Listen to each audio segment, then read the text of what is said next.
Bonjour et bienvenue dans ce nouveau podcast de Desk Russie.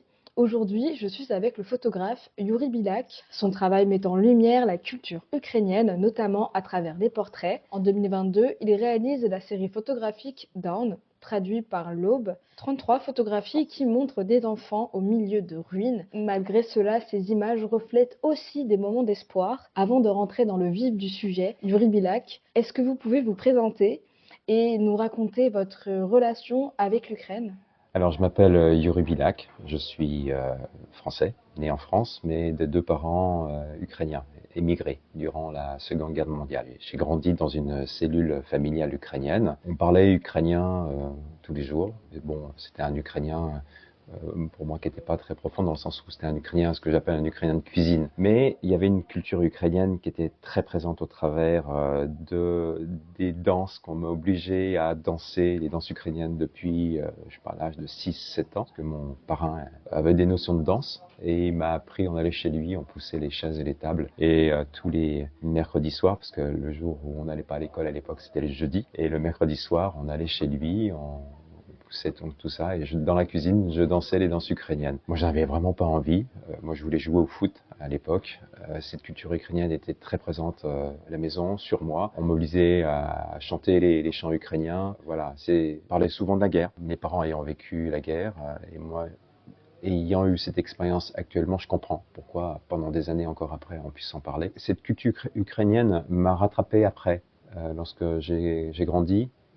Je suis rentré dans un groupe de danse ukrainienne. J'avais un bon niveau. Je m'éclatais là-dedans. Et je me suis dit, bah oui, allons-y à fond, quoi. Et j'ai commencé à prendre des cours de danse classique, du modern jazz. Et de fil en aiguille, après, j'ai commencé à devenir professionnel avec un passage en prothèse dentaire. Parce que j'étais prothésiste dentaire pendant 7 ans. J'ai pu basculer dans la vie d'artiste au travers d'un metteur en scène qui s'appelle Jérôme Savary, qui est arrivé à Lyon. C'est là où j'habitais à l'époque. Et j'ai auditionné, j'étais pris, j'ai arrêté la prothèse dentaire et là je suis parti sur les planches pendant 3 ans. Pourquoi avez-vous choisi la photographie pour vous exprimer? Mon père, il avait toujours un appareil photo dans la main et en analysant ses photos maintenant, je m'aperçois qu'il avait un œil. J'espère avoir hérité de son œil. Bon, il faisait des photos familiales, il n'y avait pas de reportage. Mais ma première paye en tant que prothésiste dentaire a été pour acheter un appareil photo. Donc j'ai commencé assez rapidement à vouloir raconter des histoires avec cet appareil photo. Non pas simplement photographier des fleurs,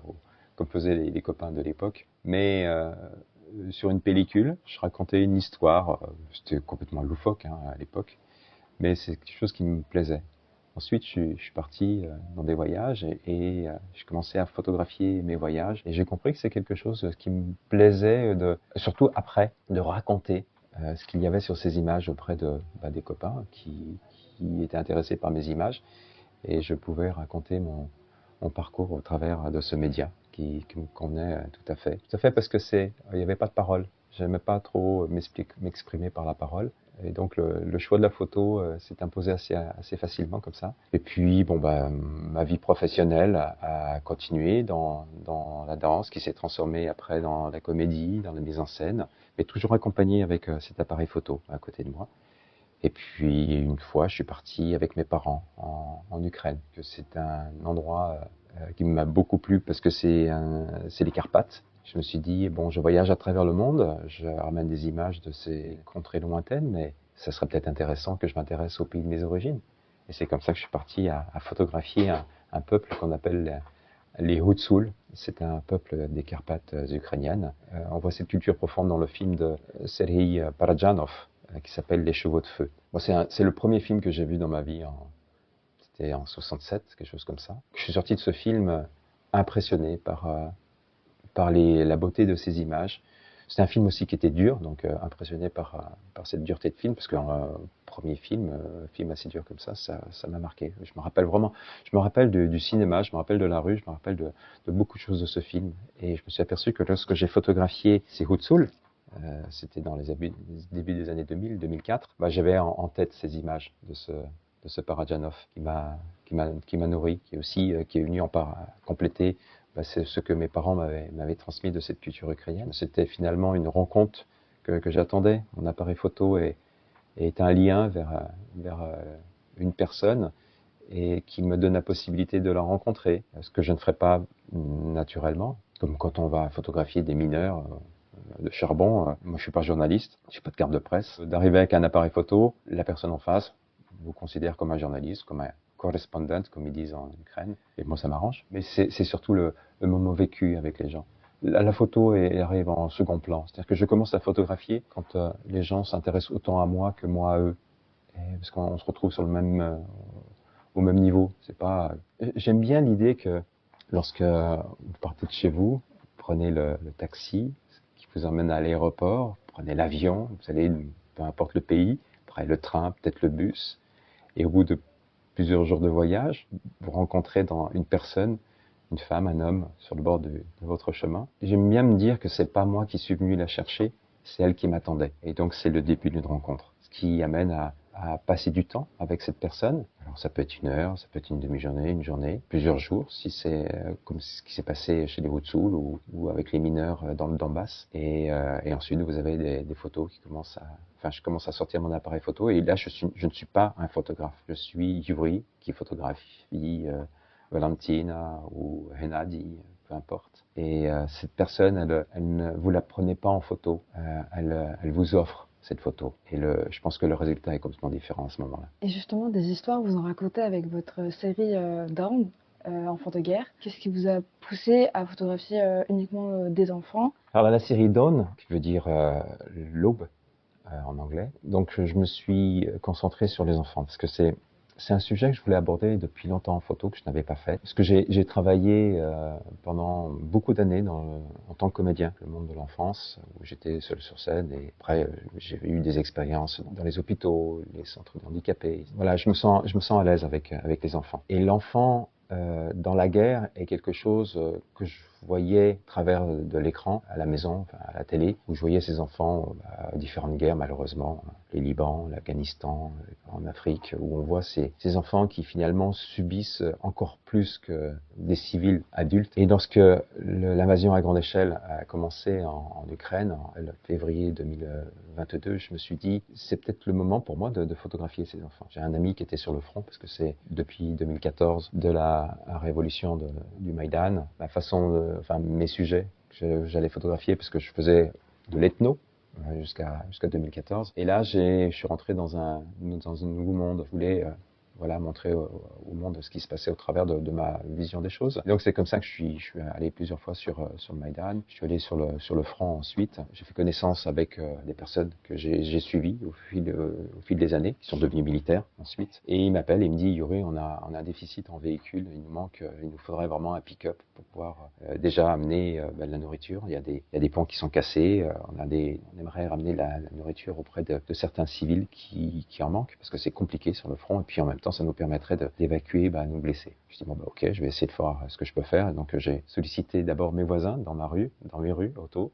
qui ont contribué. Et puis après, je me suis rapproché de différentes associations franco-ukrainiennes et on a constitué un petit pactole, un pactole, une certaine somme qui nous a permis d'acheter un pick-up. Et donc je suis parti avec ce pick-up rempli d'aide humanitaire, de médicaments que j'ai laissé en arrivant sur Kiev. Et ensuite, je me suis permis de garder ce véhicule pendant les 3 semaines qu'a duré ce voyage pour pouvoir aller dans la ceinture nord de Kiev. Je suis arrivé juste après que les Russes se soient retirés de Butcha, Pilch, Hostomel, Borodianka, Tchernihiv, je suis allé jusqu'à là-bas. Et j'ai pu donc témoigner de ce que les civils et notamment les enfants ont pu vivre durant cette occupation et ces bombardements.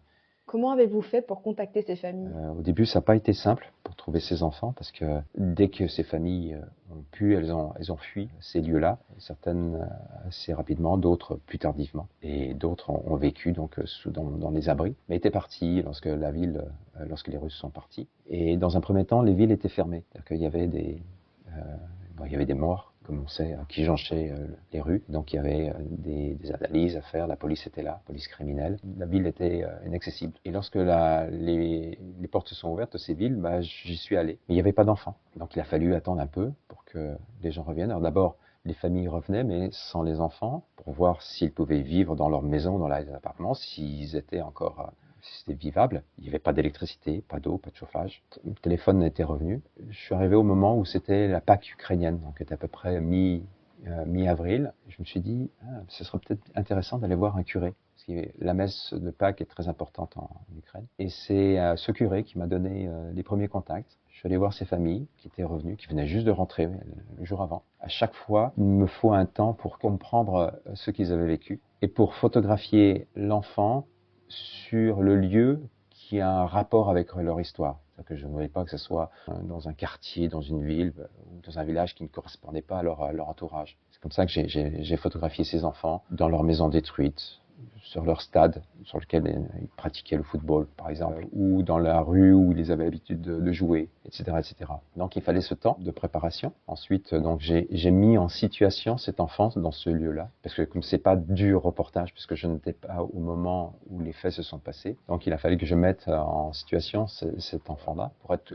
collé en même temps à leur histoire. Donc il me fallait ce temps-là. Et donc voilà, ce projet a pris forme comme ça, de jour en jour. Après ces rencontres, j'y suis retourné une deuxième fois parce que je me suis aperçu que les photos, même si les photos parlent d'elles-mêmes, il y avait besoin d'explications de texte. Et les gens ressentaient le besoin de parler. J'avais une responsabilité. Il fallait que je transmette leur histoire parce que certaines personnes, c'était fleuve, vraiment. Et c'est là où je me suis dit, il faut que je prenne le temps, pas pour photographier, mais pour les écouter jusqu'au bout. C'est-à-dire que j'avais assez de matière au début de leur histoire pour comprendre où j'allais photographier leur enfant. Vu qu'ils avaient besoin de parler, eh bien, je me suis dit, je vais y retourner. Mais juste avec un micro. On a passé 1 heure et demie avec chaque famille. Et donc, ils m'ont narré leur histoire, leur douleur, leur expérience. J'ai compilé des textes. Je peux pas les mettre durant l'exposition parce que c'est vraiment trop long. Donc, j'en ai fait des cartels qui sont assez courts lors de l'exposition. Tous ces textes, j'ai créé une page sur Internet. Famille, certains enfants, c'est 6 pages Word. J'aurais demandé des photos d'eux avant 2022 ou alors certaines photos faites durant leur captivité. Notamment, c'était le cas d'une maman qui s'appelle Anna. Son fils, Sviatoslav, tous les deux, ils ont vécu 65 jours dans les bunkers d'Azovstal, à Mariupol. Et donc, quand elle me raconte sa vie d'avant, son expérience, les privations qu'ils ont eues durant ces 65 jours, le manque d'eau, plus de couches pour l'enfant. Ensuite, à la sortie, emmenés par les Russes dans des camps de filtration, le passage dans ces camps de filtration, les fouilles corporelles. Enfin, je me suis dit, je peux rien couper dans son texte. Donc, j'ai tout laissé. Il y avait ces images qu'elle a faites elle-même, prises avec son téléphone. La carte SIM, elle l'avait cachée dans les couches de son bébé. Au moment de la filtration, ils ne l'ont pas vue, ils ne l'ont pas trouvée. Toutes ces images existent. Elle m'a donné la possibilité de les utiliser à ma guise. Et donc, je les ai mises sous ces photos, sous ces textes. On va au-delà de l'image. C'est ce que je cherche à raconter déjà depuis, comme je vous ai dit tout à l'heure, avec mon premier appareil photo argentique que j'avais acheté en 78, où je veux non pas créer une image, je veux qu'elle raconte une histoire. Et finalement, l'image passe au second plan par rapport à ces textes que j'ai mis. Ça permet aussi que les victimes ne soient plus un chiffre, mais aussi une personne avec sa propre histoire. Oui, le but de ce projet était de sortir ces enfants, ces familles de statistiques. Parce que nous, on entend des chiffres au même titre qu'on a autour de nous plein de villages, plein de monuments aux morts. Sur ces monuments aux morts, il y a des noms, des prénoms. Mais on se rend pas compte de tout ce qu'il y a derrière, de toute la vie, de toute la souffrance. Ça peut pas se résumer juste avec quelques lettres gravées dans du marbre. Il y a besoin de ces témoignages, je trouve. Enfin, en tout cas, moi, je trouve que c'est très important de témoigner, de ne pas oublier et de montrer ce qui se passe réellement, parce que on entend au-delà de ces chiffres, on voit des avancées de bataillons, de régiments, de batailles. Mais derrière tout ça, il y a des souffrances de ces familles, civiles ou militaires, et je reviens à ces enfants qui vivent des choses qui vont les marquer à jamais. Je reviens sur cette histoire de ce jeune Sviatoslav. Il est entré, dans ce bunker, il avait, je crois, 3 mois, ou même moins de 3 mois. Et finalement, il a vécu dans sa vie, quand il est sorti de ce bunker, plus de temps en captivité, plus de temps dans un bunker que dans une vie libre. Ça peut marquer. Et donc chaque enfant, je suis en contact avec les familles encore, et ils me racontent que beaucoup d'enfants sont suivis psychologiquement. Ils ont des terreurs nocturnes, ils refont pipi au lit, ils sont surtout, il y a toujours ces alertes aériennes. Les enfants sont stressés par ces alertes aériennes. Ils passent beaucoup de temps dans les abris. On voit beaucoup d'enfants maintenant qui sont malades des poumons, parce que les abris sont souvent humides. J'ai remarqué que beaucoup d'enfants en Ukraine toussent. Donc voilà, tout ça, ça peut pas être raconté, parce que c'est trop long à raconter lors d'une émission. On peut en parler lors d'une conférence, on peut en parler dans une exposition, au travers des textes. Et moi, j'invite vraiment aux personnes qui regarderont mes images, à aller chercher plus loin, aller sous ces textes que j'ai ramenés. Je crois que j'ai jamais eu autant le trac à faire cette série de photos. Lorsque vous entendez ces histoires, à ces douleurs, ces gens qui parlent avec vous, dont souvent ces discussions sont émaillées de pleurs, vous vous dites à la fin, waouh, moi avec ça, avec leur histoire, au travers de la rencontre que j'ai avec ces enfants, de cette mise en situation que je vais avoir à faire avec eux, il va falloir que je sois à la hauteur. Ils se sont ouverts, ils veulent que je transmette leur histoire et à moi de faire mon job. J'espère que j'y suis arrivé. Ouais, je sens avoir une responsabilité vis-à-vis d'eux.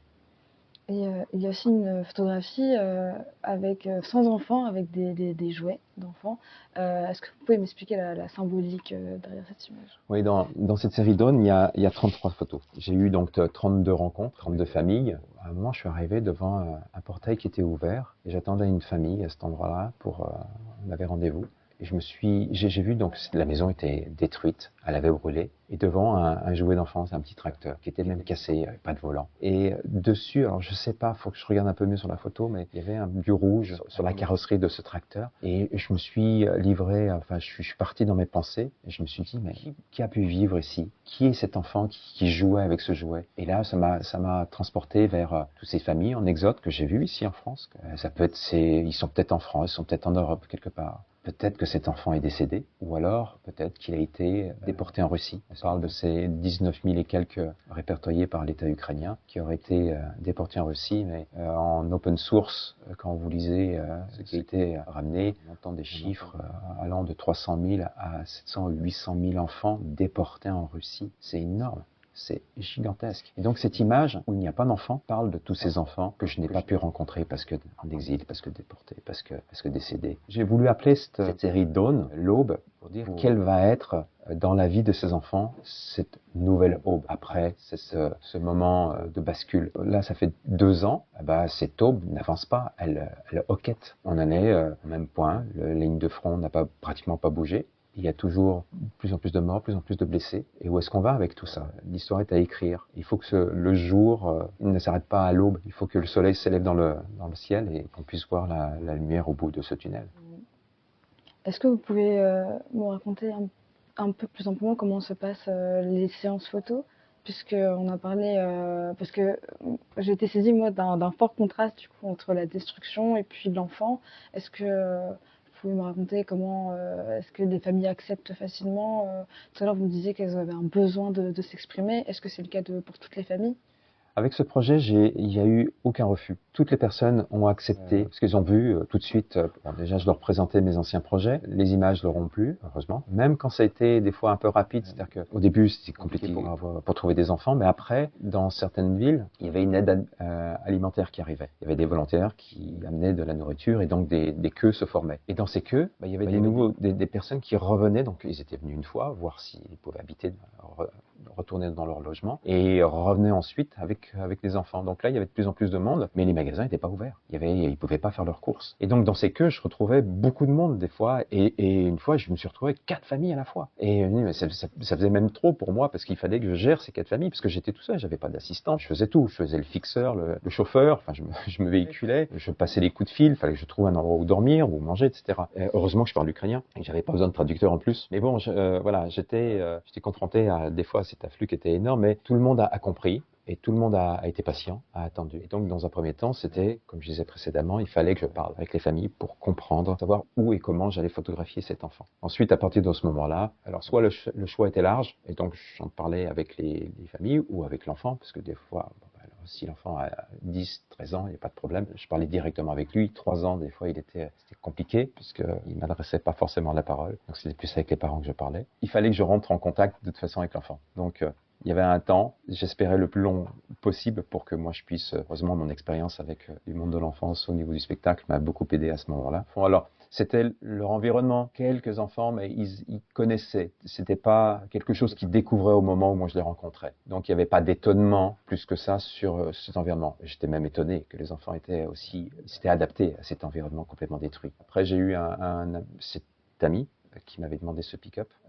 Il était venu le chercher et il est resté plusieurs jours avec moi et il m'a aidé à tenir mon flash parce que cette série est faite de telle façon où je voulais montrer un enfant dans son lieu de vie. Il fallait pour moi qu'on voit le maximum de ce qui se passe autour. Déjà, en tant que photographe, vous réduisez ça à un cadre. Ce cadre, moi, je voulais qu'il soit le plus grand possible pour qu'on voit le maximum de choses autour. Donc, j'ai opté pour le grand angle. À partir du moment où vous utilisez un grand angle, vous pouvez pas mettre le personnage sur le côté parce qu'il sera complètement déformé. Donc, c'était personnage central et plan large. C'était une mise en situation. C'était pas un reportage. Et donc, je voulais montrer comme quoi je ne trichais pas avec ces images-là. Et donc, j'amène un flash pour donner une dimension un peu picturale à l'image. Voilà, c'est l'image qui vous amènera au texte. Et donc, c'était assez rapide. À partir du moment où j'ai photographié, je ne demandais rien à l'enfant. Parce que les parents, des fois, quand j'ai rencontré la veille, par exemple, et que je leur disais demain à telle heure, on se retrouve à tel endroit, ils me disaient comment je vais habiller mon enfant. Je dis comme vous voulez. C'est une mise en situation, mais c'est pas une mise en scène. Ensuite, donc l'enfant, je le laissais être comme il était. Je ne demandais pas de sourire, je ne demandais pas d'être triste. Peu importe. Après, quand c'était un enfant qui était plus grand, je discutais avec lui. Et certaines fois, je dis, qu'est-ce que toi tu ressens par rapport à tout ça? Et très souvent, ils me disent, je suis fier d'être ukrainien. Je ne sais pas pourquoi, ça venait naturellement, alors que je ne savais pas orienter pour qu'ils me répondent ça. Et donc, moi, sur certaines images, je trouve qu'on le sent complètement, quoi. Il y a même des familles, une famille qui était d'origine allemande et qui avait même la possibilité de partir facilement de l'Ukraine et d'obtenir la nationalité allemande. Ils avaient, avant le février 2022, ils avaient envie de partir d'Ukraine, autant qu'après. Non, ils voulaient rester, ils voulaient faire partie, comme s'ils voulaient faire partie de cette histoire qui était en train de s'écrire. J'ai eu le cas comme ça d'une petite fille celle que j'ai photographiée sur le pont d'Irpin. Elle demande à sa maman, donc les parents d'Odessa, donc russophones, et ils ont habité à Irpin et elle continuait à parler russe, comme beaucoup de gens en Ukraine, notamment dans la région de Kiev. Petite fille, elle demande, maman, quelle langue je parle? Elle dit, tu parles russe? Elle marque un temps, elle m'explique sa maman, et elle continue, sa fille, en lui demandant, mais si je parle russe, cela fait de moi une occupante? Et là, ça a fait son chemin dans la tête des parents. Ils ont dit, à partir d'aujourd'hui, on passe à l'ukrainien. Donc voilà, c'est un moment simple. Le moment de la photo dure pas longtemps. C'est quelques cadres, c'est quelques photos, 3, 4, 5 photos. Il n'y a pas d'intention particulière que je demande à l'enfant. Je prends l'enfant tel qu'il est, je photographie tel qu'il est. J'accepte la photo qu'il m'offre, pour revenir à ce que je disais tout à l'heure. J'étais très ému par un des enfants, il s'appelle Alexandre. On est dans le nord de Tchernihiv, un petit village qui s'appelle Novosilivka, complètement rasé par les bombardements, notamment l'aviation russe qui a rasé pratiquement tout le village. Ce qui est étonnant, c'est que ce nom Novosilivka veut dire en quelque sorte le nouveau village. En 1944, les Russes avaient déjà rasé ce village-là. Donc deuxième fois, bis repetita, quoi. On arrive dans la maison, il ne restait plus rien. C'est une maison, les parents étaient bonne classe moyenne. La maman travaillait, elle avait bon poste dans qu'elle a toujours d'ailleurs, dans une banque. Son papa policier. Donc l'enfant ne manquait de rien. Et là, il avait plus de jeu. Plus de jouer, rien. J'avais déjà discuté auparavant, on arrive sur le lieu, je continue de discuter avec la maman, et l'enfant, je vois qui était dans ses ruines. Au moment où j'allais commencer à le photographier, je le vois arriver avec une petite pelle bleue, et vient voir sa maman, et il dit, maman, j'ai retrouvé ma pelle, je vais pouvoir reconstruire notre maison. Waouh! Et là, cette photo, le visage, le regard qu'il a sur cette photo, mais il parle de tout ça, il parle de sa petite pelle bleue, de la reconstruction. Et de l'autre côté, il a une petite sucette. Il y a les deux mondes, quoi. Le monde, il va reconstruire sa maison, mais je suis un enfant. Est-ce que je vais pouvoir le faire? Mais j'ai envie de construire. J'avais aussi envie de parler d'une autre série, Titanium, des portraits intimistes de personnes invalides. Ce sont des Ukrainiens qui se révèlent grâce au sport. Il y a d'abord un portrait de cette personne avec une autre photo qui montre son invalidité, accompagnée aussi d'un texte. Est-ce que vous pouvez nous la présenter? Cette série représente des sportifs ukrainiens amputés à cause de la guerre. Leurs sportifs, soit ils l'étaient avant, soit ils sont devenus sportifs. Certains, après avoir été amputés, c'est là où ils ont commencé à courir. Roman, l'un d'eux, court régulièrement des marathons. Impressionnant. Alors on arrivait sur les Jeux Olympiques. Je me suis dit, il faut que je trouve un sujet lié à l'olympisme. Enfin, puisqu'on allait voir les Jeux Olympiques à Paris, moi j'habite à Paris, je trouve ça dommage de ne pas avoir une exposition à ce moment-là et liée à l'Ukraine, forcément. Bon, j'ai amené des pick-up. Ensuite, je continue à chercher de l'argent pour autre chose. Et c'est autre chose. Toujours cet ami me dit, ce serait bien si tu pouvais nous avoir une ambulance. Allons-y, on va chercher de l'argent pour une ambulance. Pareil, je tape porte entre guillemets virtuellement de mes amis, de mes voisins. J'ai mis 5 associations franco-ukrainiennes de concert. Puis on a cherché des fonds. Et puis on a trouvé une ambulance et on a trouvé les fonds. Et j'ai emmené l'ambulance. En revenant, je passe par un centre de réhabilitation. Il y en a plusieurs. Après, j'en ai fait 3. J'en ai fait un qui s'appelle Unbroken, cassable, l'autre qui s'appelle Superhumans, et le troisième Titanove. Quand j'ai vu ces centres et que j'ai vu tous ces blessés, et que j'ai vu le travail qui est fait avec eux, et ça a fait tilt en moi parce que mon père a été amputé pendant la Seconde Guerre mondiale. Donc moi, j'ai grandi avec un papa, avec une jambe. Et moi, j'ai jamais vu mon père comme un invalide. Il était toujours normal. Enfin, même jusqu'à l'âge de 75 ans, je le voyais monter sur les échafaudages. Je lui dis, mais papa, qu'est-ce que tu fais? Il dit, mais il faut bien que quelqu'un contrôle ce que les ouvriers ont fait. À 75 ans, il a refait le parquet lui-même. C'est lui qui a fait le parquet dans cette extension-là. Moi, j'ai une approche par rapport à l'invalidité et par rapport à l'amputation qui est peut-être un peu faussée. Mais quand j'ai vu ces gens dans ces centres de rééducation, moi, j'ai vu des gens lumineux. Déjà, des gens lumineux, ceux qui s'occupent d'eux, les thérapeutes qui sont autour d'eux, et puis lumineux de ceux qui ont une volonté, une résilience, une résistance, une volonté à renouer avec la vie. Alors, dans ces centres de réhabilitation, on leur demande de faire de l'exercice physique et du sport. Et c'est ce qui permet d'avoir une meilleure intégration de la prothèse. J'ai ressenti ça d'autant plus lorsque j'ai visité le centre de rééducation qui s'appelle Titanove, qui est à Kiev, qui, lui, s'occupe de blessés qui sont des cas très compliqués, à tel point compliqués que certains autres centres ne peuvent pas travailler avec eux parce qu'ils ont, par exemple, plus d'articulation du tout. Il manque le bras, ils n'ont plus rien à quoi on peut mettre une prothèse. Parce que souvent, les prothèses sont adaptées par un système de ventouse. Dans ces cas-là, ce n'est pas possible. Et eux, ils font carrément des implants. On connaît les implants dentaires, mais là, c'est des implants osseux. Et c'est cet implant osseux en titane, pour ça que j'ai appelé ma série Titanium. Sur cet implant en titane, on vient clipser, on vient accrocher cette prothèse sur une prothèse d'un bras. C'est d'autant plus important que ce patient ait la maîtrise de ses mouvements, qu'il va pouvoir donner les informations avec son corps, avec son épaule qui reste. Il va donner les informations à son bras, dans lequel ils intègrent maintenant de l'intelligence artificielle. Et grâce à ces messages musculaires véhiculés donc transformés électriquement, qui passent par cette intelligence artificielle, ils arrivent à bouger tous les doigts. Ils arrivent à avoir, 25 commandes différentes. Ils font un travail exceptionnel. Vraiment, je suis épaté. Et donc, j'ai voulu mettre dans cette série en avant ces gens qui sont finalement du côté lumineux du miroir, qui sont du côté de la lumière. Parce que je sais que de l'autre côté, il y a tous ces gens qui ne passent que très peu de temps ou pas du tout dans ces centres de rééducation et se retrouvent chez eux à se morfondre et qui malheureusement terminent très souvent par des suicides. Mais bon, voilà, je voulais prendre le contre-pied de ça et montrer le côté.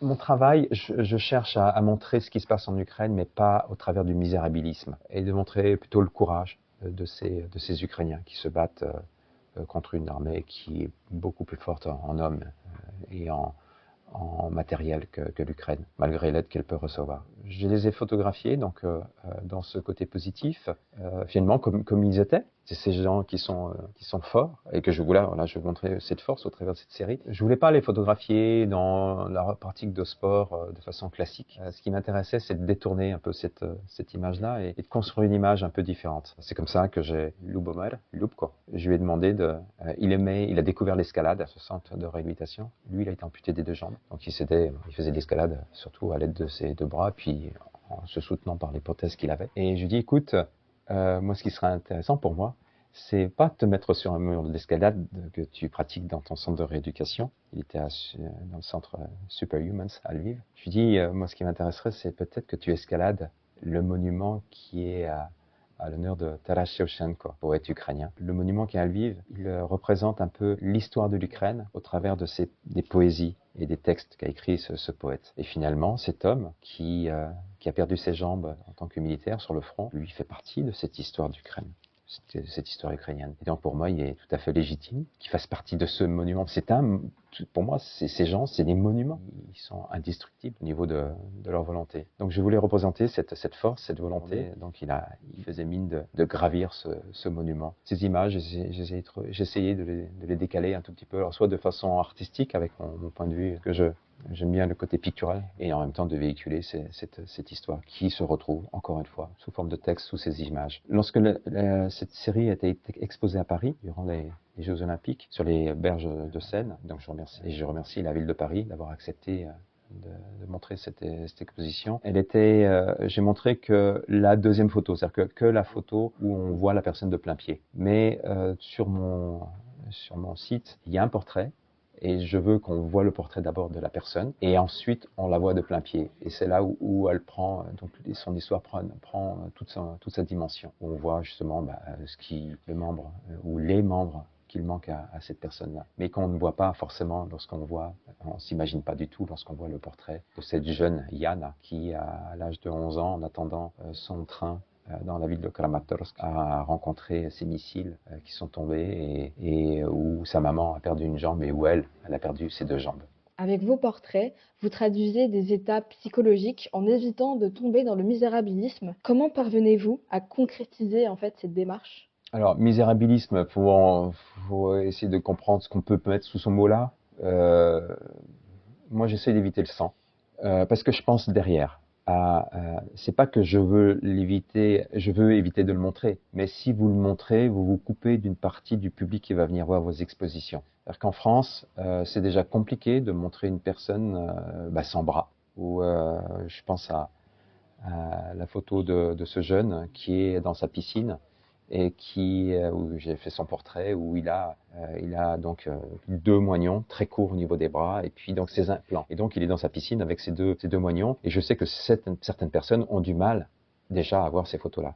Donc forcément, si vous allez plus loin et que vous montrez une personne sur le champ de bataille ou une personne à l'hôpital où on voit des cicatrices beaucoup plus présentes et que si vous avez le sang en plus, ça va être compliqué. Moi, je veux que mes images soient vues par le maximum de personnes et que ces textes soient lus par le maximum de personnes. Et ensuite, l'approche psychologique, elle vient d'elle-même parce que je n'arrive pas, je fais pas la photo, je repars. Il n'y a pas l'appareil photo au début, il y a la rencontre. Et à partir du moment où vous rencontrez, vous parlez et la personne elle vous parle de ce qu'elle a vécu. Et donc forcément, vous arrivez, c'est pas simplement telle date, il s'est passé telle chose, c'est qu'on a vécu ça. On n'a jamais imaginé que le voisin aurait pu un jour nous tomber dessus et faire nous violer, nous voler, etc. Et après, ils expriment ce qu'ils ressentent. Donc ça vient naturellement, cette approche-là. Et moi, je ne peux pas ne pas montrer ça. C'est compliqué de montrer des choses qui sont impalpables. J'essaie que mes photos montrent et qu'en tout cas, que les gens, en tout cas, ressentent cette dimension-là. Merci beaucoup, Yuri Bilak, pour cet entretien. Merci à vous.